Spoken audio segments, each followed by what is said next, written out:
अब नेक्स्ट आपका है रोल ऑफ कोर्ट। कोर्ट्स का क्या रोल है, पब्लिक प्रोसिक्यूटर कौन होता है और फेयर ट्रायल क्या है। The police is responsible for maintaining law and order in the state, but they cannot award punishment to the culprit. Police का काम होता है लॉ एंड ऑर्डर का मेंटेन करना, लेकिन गुनहगार को पनिश वो नहीं कर सकते, ये काम होता है कोर्ट का। They can only arrest the person, ये सिर्फ गुनहगार को अरेस्ट कर सकते हैं who is guilty of committing a crime. The accused is then presented, और इसके बाद उस पर्सन को कोर्ट ऑफ लॉ में प्रेजेंट किया जाता है। अब यहाँ पर पब्लिक प्रोसिक्यूटर का रोल शुरू होता है। क्या रोल है? A public prosecutor is a gazetted officer who has to play an unbiased and impartial role in order to ensure a fair judgment. एक पब्लिक प्रोसिक्यूटर एक गैजेटेड ऑफिसर है सरकार का, जिसका रोल होता है कि वो बिना किसी भेदभाव के, बिना किसी पार्शियलिटी के जो पर्सन उसके सामने उसको डिफेंड करे एक फेयर जजमेंट के लिए। He is called a minister of justice. The duty of a public prosecutor is to support the court in finding out facts. इसका काम होता है कोर्ट को मदद करना सच सामने लाने के लिए। His duty is to place evidence before the court, अलग अलग सबूत सामने रखना ताकि जजमेंट दिया जा सके। In the court the arguments of the accused and the defendant are heard carefully by the जज। जज का काम होता है दोनों साइड के जो एविडेंसेस हैं, जो बातें हैं, प्रूफ्स हैं, उनको प्रॉपर्ली सुने और उसके बाद डिसाइड करें who is right and who is wrong. The court has the right to direct a police officer.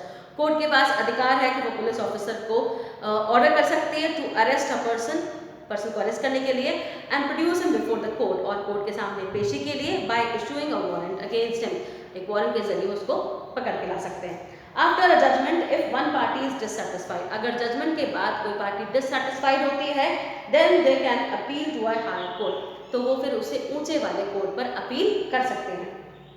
From a district court a case can even move up to the supreme court, यानी एक district court से appeal के जरिए वो case high court and then supreme court तक जा सकता है।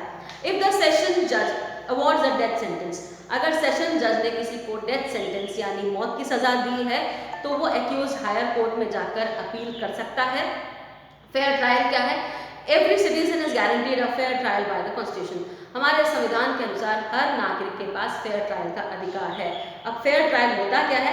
The constitution of India guarantees every national citizen a right to fair trial and it ensures that justice is delivered concerning in case file, any case file. यानी आपको अपने पास defend करने का अधिकार है, आप चाहो तो खुद अपना केस लड़ सकते हो ताकि आप अपने आप को सही प्रूव कर सको। The constitution ensures fair trial as follows. अब ये फेयर ट्रायल किस तरह से वर्क करता है? The court should give a copy of chargesheet and statement of witness. Court जो है चार्जशीट यानी जो पुलिस की इन्वेस्टिगेशन थी उसकी चार्जशीट तैयार जो होती है वो, उसके अलावा जो स्टेटमेंट ऑफ विटनेसेस है, जो अलग अलग गवाहों के स्टेटमेंट है, वो सारी कॉपी आप ले सकते हो। The trial should not be held in a secret location. ये जो सुनवाई हो रही है दोनों पक्ष की, ये किसी सीक्रेट लोकेशन में नहीं होगी, ये लोगों के सामने होगी and should be held in the presence of the accused. जो गुनहगार है या गुनहगार के अगेंस्ट में या उसके फेवर में कुछ भी कोई चीज़ें हैं तो उसके सामने की जाएगी। Enough time should be given to question the witnesses. जो भी आपके गवाह हैं उनसे सवाल जवाब करने के लिए पूरा टाइम दिया जाएगा। The accused can fight his or her defence by presenting witnesses. जो गुनहगार जिसके खिलाफ इल्ज़ाम लगाए गए हैं वो अपने आप को सही साबित करने के लिए अलग अलग विटनेस ला सकता है। An opportunity should be given to cross-examine all the prosecution witnesses. Opportunity दोनों वकीलों को दी जाती है, दोनों साइड के वकीलों को, कि वो सवाल जवाब कर सके दोनों ही विटनेस से, चाहे इधर की पार्टी का हो चाहे उधर की पार्टी का हो। Decision should be taken by the judge on the basis of evidence. फिर इन्हीं सबूतों, इन्हीं गवाहों के अनुसार जज अपना डिसीजन देते हैं। Judges should remain impartial and impart a fair verdict. जज की जिम्मेदारी होती है कि वो अनबायस्ड होकर सारा जजमेंट दे, कोई पार्शियलिटी ना रखें, एक फेयर वर्डिक्ट दें। So this is all about the role of police and the court.